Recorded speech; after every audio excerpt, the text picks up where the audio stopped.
Bienvenue dans cette nouvelle revue de moi-même Jetfire. Cette fois-ci, Skull Smasher avec Grax, qui est son Headmasters, qui son vrai nom G1 c'est Skull Crusher, classe de luxe de la gamme Titan Rotune.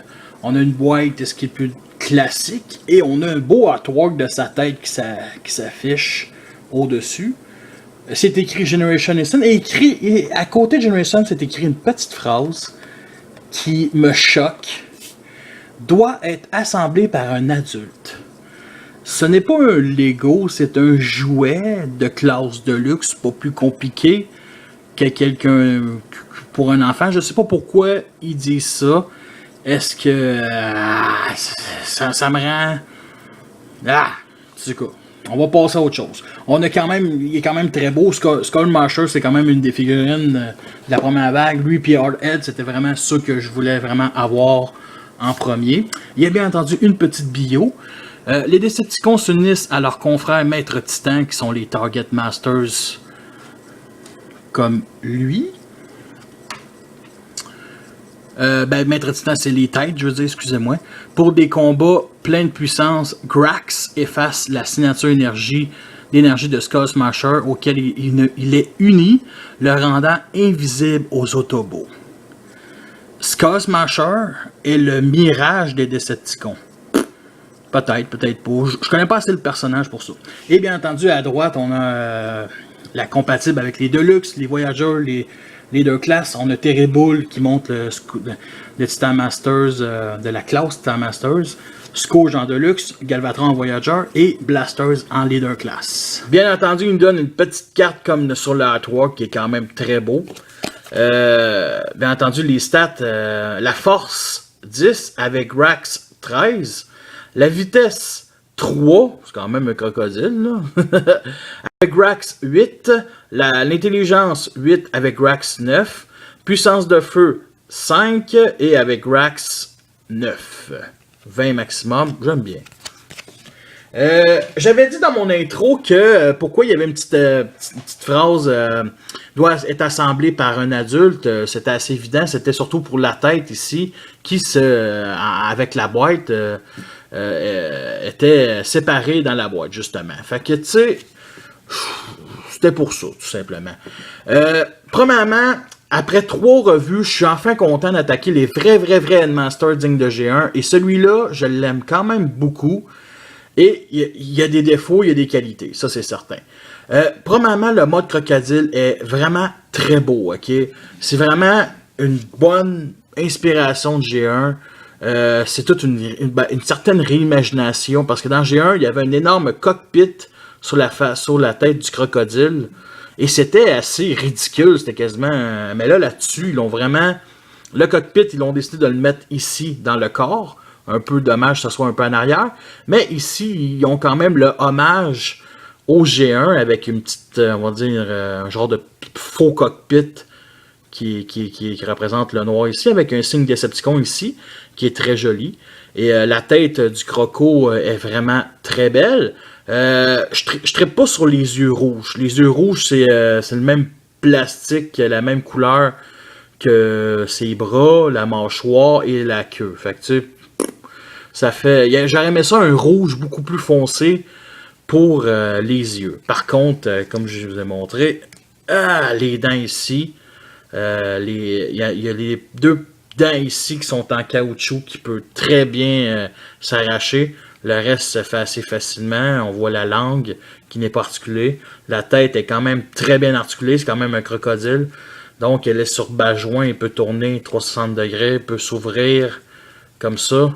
Et même l'en dessous de la tête peut un trou 5 mm qu'on peut mettre une arme dessus. Par contre, bien entendu, une petite espace ici quand tu baisses la tête, mais bon, c'est pas parfait aussi. Et je dirais aussi un autre point négatif, c'est que ici, je sais pas si c'est mon exemplaire, ça se clipse pas. Ok, les parties ici ne se clipsent pas. Pourtant, il y a des ouvertures, c'est comme si les 2 petits trous ici que vous voyez en haut et en bas étaient trop. Pourtant, c'est bien un trou 5 mm. pour aller ces deux petits pegs-là. C'est un peu dommage. Je capoterai pas, tu sais. Faut pas oublier que c'est une réimagination qui coûte 15$ au magasin. Il y en existe deux autres, le Fan Project et le Thor Ward, justement. En tout cas, moi, c'était pas un personnage vraiment, tu sais, c'est un personnage oublié de G1, tu sais, c'est un personnage vraiment, tu sais, c'est un crocodile, là, c'est pas mâle, pas en tout un crocodile. Et, justement, le cockpit ici, comme ça, avec la petite figurine qui est Grax, je crois son nom, c'est ça, Grax, qui est comme toutes les autres Headmasters, une petite calculation à tête. Ici, ses mains, comme ça. Oups, sur bas-joint, bien entendu, comme toutes les autres. J'en ai pas trop parlé, mais il y a bien entendu les jambes ici qui peuvent se déclisser assez facilement. Des petits trous ici et le peg pour coincer. Et je vais vous montrer un peu le cockpit. Je vais essayer de... Ça monte pas beaucoup, mais je mentirais pas, c'est un siège, ok? Vous voyez, c'est un siège, puis comme contrôle avec son petit ordinateur qui, bien entendu, il n'est pas sculpté. On voit le siège, mais honnêtement, c'est bien pensé. C'est bien pensé. Il ne faut pas oublier que dans G1, le cockpit était dans la tête et on ouvrait la tête du croco, puis on mettait la figurine, fait que la figurine se faisait manger tout le temps. Côté articulation, j'ai parlé de la tête. Il y a bien entendu ici qui est au 60 degrés. Il y a ça, ici, comme ça. Surtout 360 degrés, surtout l'articulation, on va dire, du mode robot. Ici, les pattes arrière, c'est vraiment un... Je capoterai pas, ok? Mais c'est un point négatif parce que c'est une pièce qui ne s'articule pas. Il montre même la fausse articulation. Il la sculpte même, mais il n'y a rien. C'est juste ça, de même. Puis il y a même une place pour les placer comme du monde. C'est un petit point négatif. Mais bon, c'est un croco. Il aurait dû y avoir une articulation beaucoup plus intéressante pour que les pattes du croco puissent se mettre comme ça et que la jambe puisse se replier. Plus ici, une autre articulation. Mais bon, c'est un hommage au jouet de G1, justement. Et bien entendu, la queue ici qui tourne. Et malheureusement, ça se clipse mal pour la simple raison que c'est l'arme. Et aussi, les deux parties, les deux jambes ici se clipsent extrêmement mal. Faut forcer, il y a deux parties ici. Une ici, puis l'autre ici comme ça.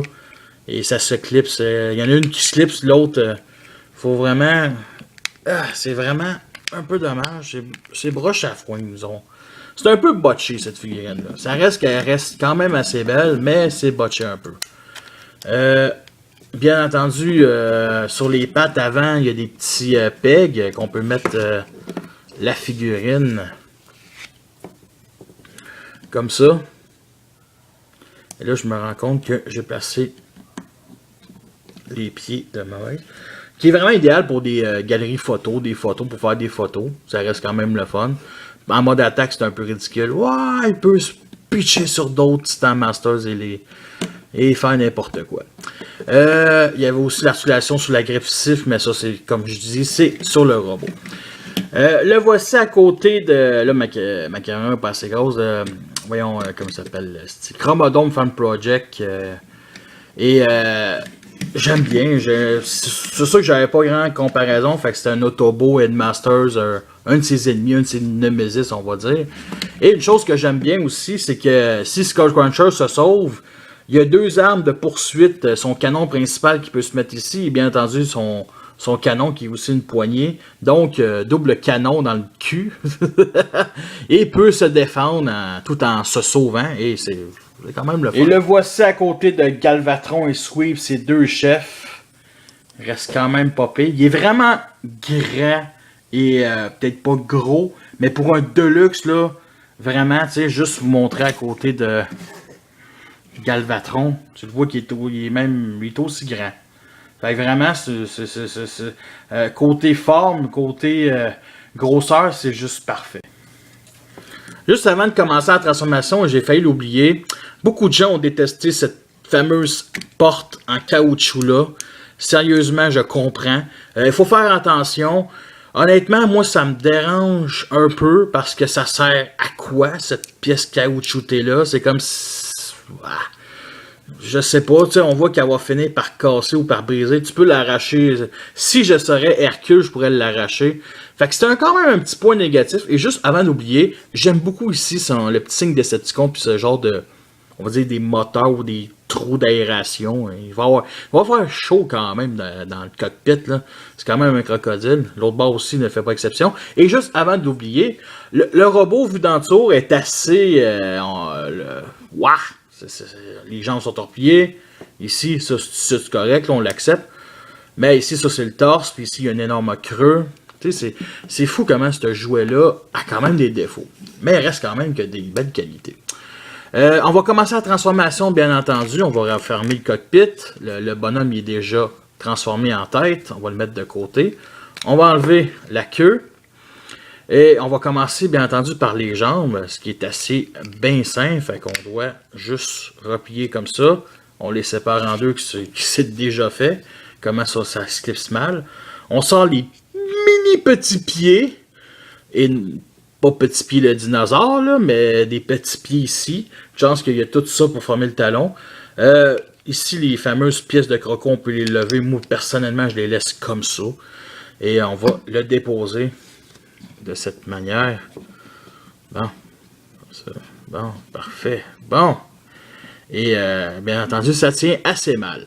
Et bien entendu, ce qu'on fait, c'est qu'on va descendre la tête du croco de cette manière. On peut la tourner ou la laisser comme ça. On va descendre les épaules ici comme ça. On a le choix, soit les descendre le plus tôt ou les monter un peu plus comme ça. Ça dépend, mais on voit l'articulation ici. Pour l'instant, je vais les mettre de cette manière, comme ça.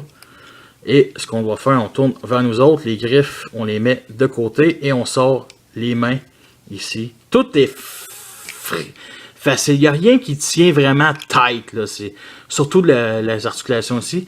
Et on a bientôt fini. On met la tête de Skullcruncher de cette manière. Mettre ça comme ça. Et on sort le fusil. Et mettre ça ici comme ça. Comme ça. Et nous avons notre Skull Smasher, Cruncher plutôt, en mode robot, prêt à kicker des Headmasters Autobots. Le voici à côté de son Big Boss et de un de ses officiers supérieurs. Skull Smasher a besoin d'avoir ses deux autres Headmasters pour compléter, on va dire, l'armée de l'équipe tactique des Decepticons de la saison 4 de G1. Et le voici à côté de Chromodome, un Autobot Headmasters qui a quand même une tête de plus. C'est un crocodile, il va l'arracher, c'est certain. Honnêtement, je trouve quand même le résultat reste quand même très beau. Je parle surtout des détails. Le vert, c'est un beau vert forêt. Le rose, il est rose, un peu féminin, mais ça reste quand même bien. Le gris, il me plaît avec le rose et le vert. Ça fait quelque chose de, je dirais pas plus sérieux, mais quelque chose de, on va dire, moins flash. Fait que ça reste quand même assez bien. Il y a quand même quelques petits points négatifs en mode robot. Et habituellement, ils sont capables on va dire, de cacher ça. Mais les 4 vis ici, et cette partie-là ici qui forme un genre de creux, qui aurait pu se refermer sur le torse pour former vraiment un vrai beau bas du torse, reste quand même bien. Un autre petit point négatif, ici c'est même pas fermé. On voit le vert et une partie verte. Puis la partie verte, c'est le pivot pour l'articulation de la fourche. Fait que c'est un poif. C'est pas quelque chose qui me plaît. Par contre, ici, comme je disais, les détails ici, comme un genre qui nous rappelle un peu comme la gimmick, on va dire, en Headmaster du jouet. Les griffes ici qui se mettent de côté restent quand même assez bien. Ça aurait été intéressant qui se replie, on capotera pas, là, mais qui se replie un peu, on va dire, plus sur le bras pour que ça fasse quelque chose comme assez un peu ridicule.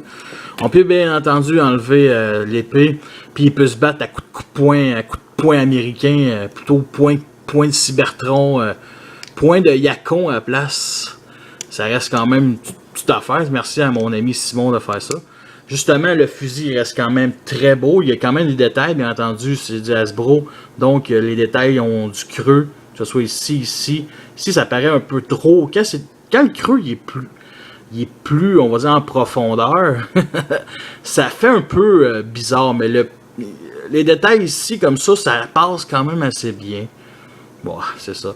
Puis son autre arme, qui est son genre de, je dirais, lance-roquette bazooka, je sais pas comment dire ça, son genre de bouclier, reste quand même assez bien avec le canon. Bien entendu, ce canon-là peut se mettre ici. Pour former un plus gros canon, beaucoup plus solide. Il y a quand même un peu de la misère à sortir, mais bon. Bien entendu, il peut se mettre ici, petit autre trou 5 mm, reste quand même assez fragile. Et bien entendu, ici, on peut se mettre ici sur les trous, sur les épaules. Et si vous le détestez, on peut le mettre ici en mode passif, on va dire. Et bon, justement, il y a cette partie-là, ici, qui, on va lever ça, mettre le canon de cette manière. On va prendre fracas, hop, le mettre en mode siège. On va l'installer ici, comme ça, et on n'a rien qu'à mettre le fusil comme ça. Et Skull Smasher peut tirer avec fracas en tant que gunner, mais ça sert à rien vu que la tête est ici. C'est juste, je trouve ça juste intéressant. Ça, mettons, j'aurais pris la tête de Skull Smasher, Krax plus précisément. Tu sais, ça aurait pu dire. Là, il vise pas avec le fusil sans le. Attends, avec le Headmasters. Puis il décide de se mettre dans tourelle pour, on va dire, viser le l'Autobo qui veut tuer. Je le vois de même, un genre de pseudo-gimmick dans un show TV, ça aurait pu être popé. Un peu comme. C'est comme les cartes qu'ils montrent au début de. Que je vous ai montré au début de la revue, ça améliore le personnage. Le Headmaster, il est supposé améliorer les habilités du Transformer. Et justement, en parlant de la tête, je la trouve magnifique. Magnifique. J'ai rien à dire. Il y a une putain de gros crâne, ça c'est certain. Mais il est magnifique. T'sais, on voit un petit peu, peut-être pas sur caméra, mais un petit signe, petite forme, on va dire, triangulaire inversée, comme un peu comme les Decepticons, un genre de pseudo signe Decepticon sur sa tête, là. En tout cas, je suis sûrement le seul. Avec la petite pièce dorée sur le visage, reste quand même très beau. Juste pour dire que les yeux sont noirs comme le reste de la tête, mais le fait qu'ils sont sculptés, c'est comme ça serait des genres de lunettes de FBI, d'agents du FBI. Fait que c'est à peu près ça. On va finir par les articulations, bien entendu. Ici, ça peut tourner 60 degrés. Reste quand même tight. Ici aussi, articulation au coude. Ici, pivot au coude. Reste quand même le fun. Ça reste plus une articulation pour le...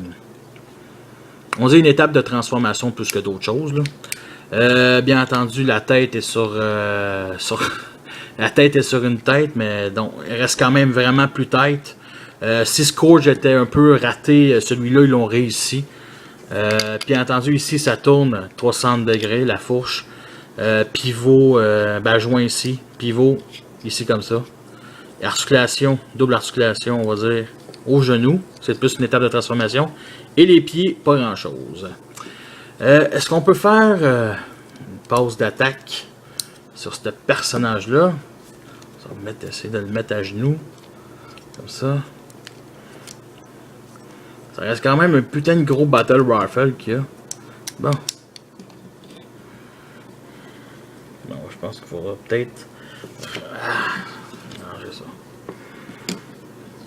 Les articulations sont assez lousses. C'est ça, il y en a une coupe son tête, là, mais les articulations sont vraiment très lousses. Le voici un peu en mode genou. Ouais, c'est ça. Ce qui me dérange vraiment, c'est qu'il ne tient pas debout. Pourtant, il y a des gros talons ici, comme ça. Mais vraiment, là, ça ne tient pas debout, pantoute. La partie du torse est beaucoup plus lourde que les jambes.